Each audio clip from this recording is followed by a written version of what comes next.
Hi, I'm Chris, and I'm happy to welcome you to the first tutorial about KUKA.Sim. Today, you will learn how to import a robot and take the first steps in setting it up.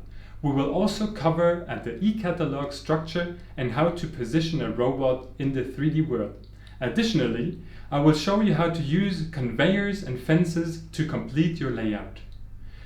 Let's jump right into it. If you open KUKA.Sim, you might see something similar to this.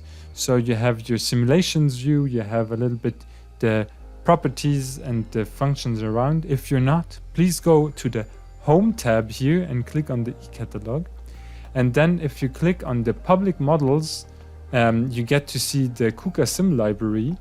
And if you continue by clicking on little arrows here on the left, you might go to the KUKA robots, where is the complete robot product lines that KUKA is currently manufacturing. And here we can go to high payloads and to the Quantec family. Yeah, you might not see the robots right now because actually it's collapsed. If you click here on collections, you can open all the robot views.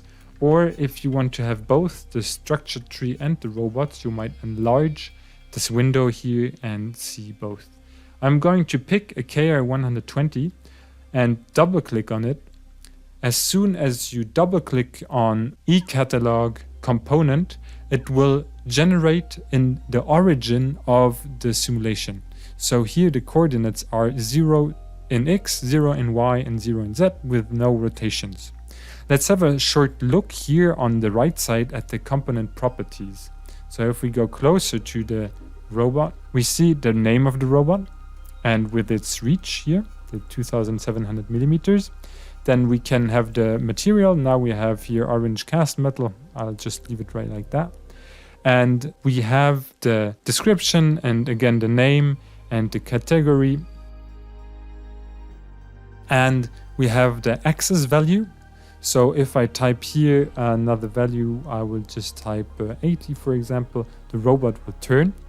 But I can also manipulate the robot if I click on interact here and click on an axis and drag it around in the simulation. It will follow my mouse. So this works for actually every axis. You might want to go closer to the axis 6 to see it rotate. But in the end, if you position your robot in a position that you don't like and you want to reset it, you might click here on this reset button and we'll go back to 0, minus 90 in axis 2, 90 in axis 3, and 0 in all other axes. If you want to have a rough reachability test, you can click on the workspace 2D. This will generate little lines around the robot where actually the wrist, so here this point of the robot will reach. You can follow those lines if you want to. You can actually play a little bit here with the robot to see that this is all the wrist points that you can reach. And if you want to have the same thing in 3D, there is also here a little box that you can select, and then you have the same information as a bubble where you can see the rough reachability of the robot. What do we have else? We have a little tab with accessories. So here you can actually select the lift tools. You can see them here down below. That's actually where the forklift can take the robot and move it to another position. You can add or untick the energy supply here. And you can add a mount plate, so with bigger screws if you want to. We have another tab, which is the RCS here, where we actually see the version of the KrL code, so it's the 8.7 here. We have the use RCS box ticked, and here the robot data generation. So if I have this and those two boxes ticked, it will generate machine datas. If I untick it, it won't. And we have the KrlExecutor. If I have my computer connected to a real controller, I can select it here and it will actually play the same code on the real controller. I can change some signal actions, and I can have the controller here with the firmware version where I can select again the versions that I'd like. This is also here where I can select the supply voltage. You might know this also from Work Visual, where you have to select this supply voltage up front. In addition to that, we have different option packages that we can add to the robot if we need them. If you plan to transfer some code from KUKA.Sim to the real controller, you might look for the right versions, that they're actually the similar tech packages and the versions on KUKA.Sim and the real controller. But here I can, for example, add my ArcTech Basic to the robot and my Safe Operation 2. Let's add it, and I could remove it again if I don't need it. Okay, so far to the component properties. I'm going to go back to default. And now what I want to do, I want to select another robot. Let's take a really small one, for example, the Agilus family, the KR10, with a maximum payload of 10 kilograms, and just going to drag and drop it into my simulation. So if I click on the robot here and drag it all the way into my simulation, it will generate where I dropped it. And you can see these are not fixed values. So I can again adapt the values to 3 meters here, and in Y I want to have 0 and in Z2. That's very nice. And I want to add a heavy duty machine, for example, the Titan, so we can see a little bit the size differences. So again, I drag it and drop it into my simulation, and it will generate right here where I dropped it. And again, it will add a new controller to my simulation. It actually also did that for the KR10, which is a KRC5 microcontroller here. And you can see that the size differences, and again, you can interact with the robots as you like and have fun with that. I want also to add a linear unit. For that, I have to go in the eCatalog tree to the KUKA, so all the other products besides the robots. I'm going to collapse that and go to linear unit and select the KL4000 and drag it and drop it again into my simulation. And you see it just generated there where I dropped it.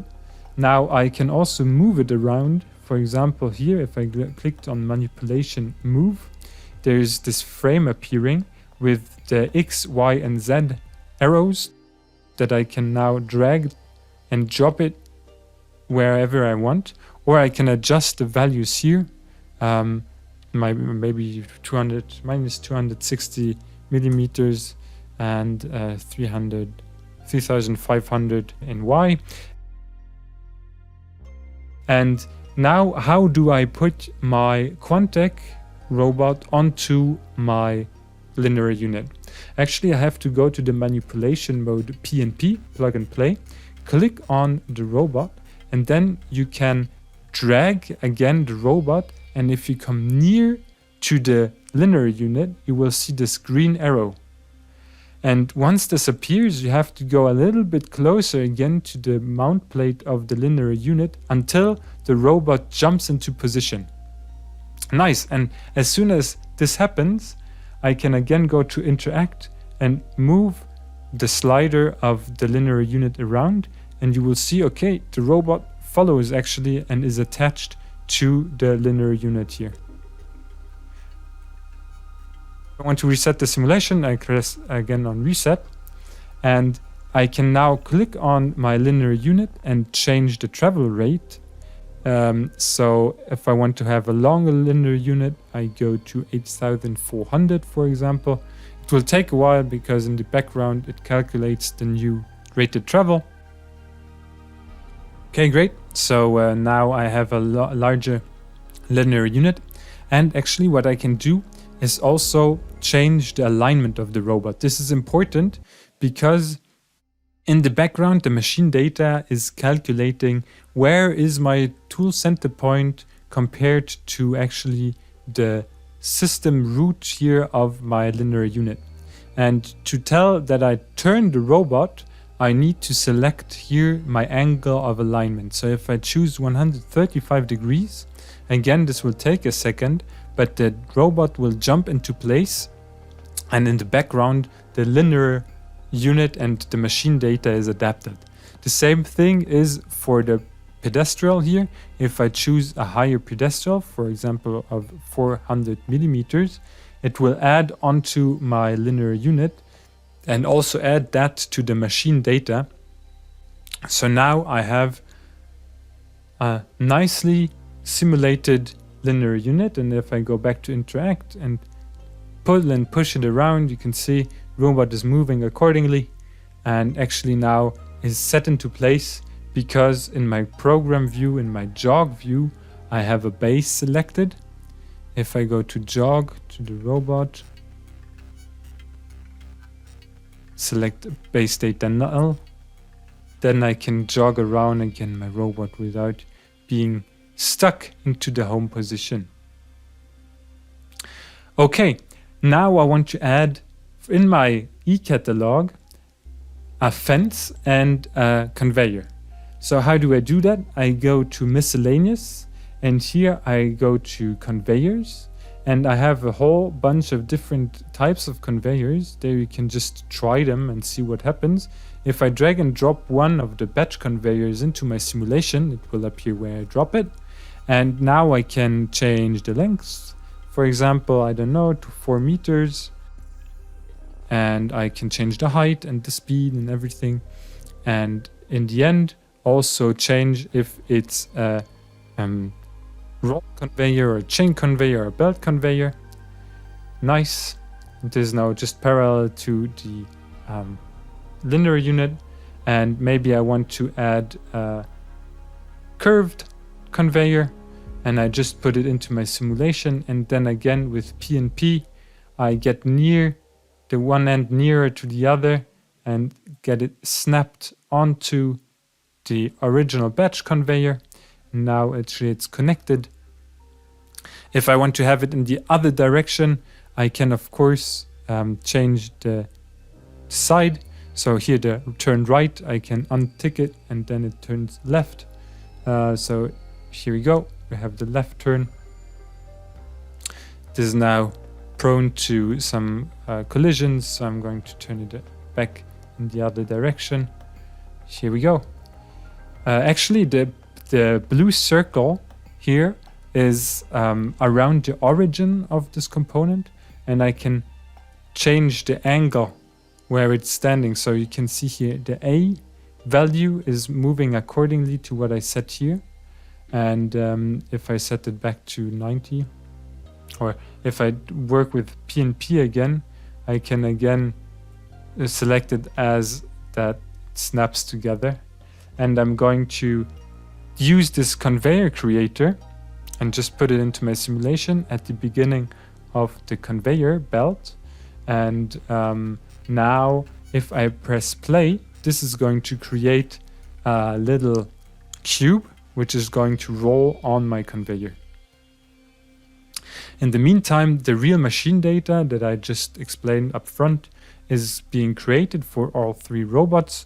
At the moment, I don't have any programs, so hopefully they won't move, but it's currently working on the KR120 with the linear unit.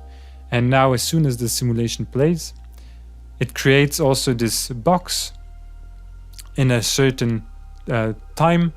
So I can actually now say the capacity is 1, and the component creator every 5 seconds is getting created. And then it waits for the batch conveyor here. The capacity is only 1. I can also change that here, capacity to 2. And then if I reset and play again the simulation, there will be 2 boxes here on this batch conveyor. In addition to that, I want to add a fence. Now you can see there are fences here, but I want to show you how another way to find some objects. You can go to public models here and search for example, fences. And if I press enter, you get to the same result. You can now drag and drop a generic fence into the simulation. It will stop the simulation for that. And again, change the length, for example, to 2 meters. If I add another fence, I can snap it again to the previous fence and again change the length. And I can add a door, a slider door. Here, snap it to the first part, and then if I go to interact, I can slide the door from left to right and back. And I can also add a normal parametric door into the simulation and actually snap it here and again interact with it and let it move. Now you can build your first application. I hope this was helpful. I hope that you have fun with KUKA.Sim, and I hope to see you soon in the other videos about this simulation tool. And until then. Thank you for watching this video.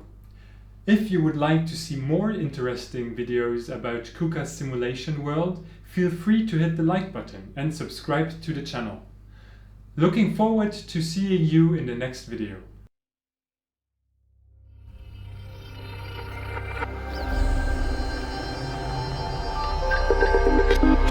Industrial intelligence.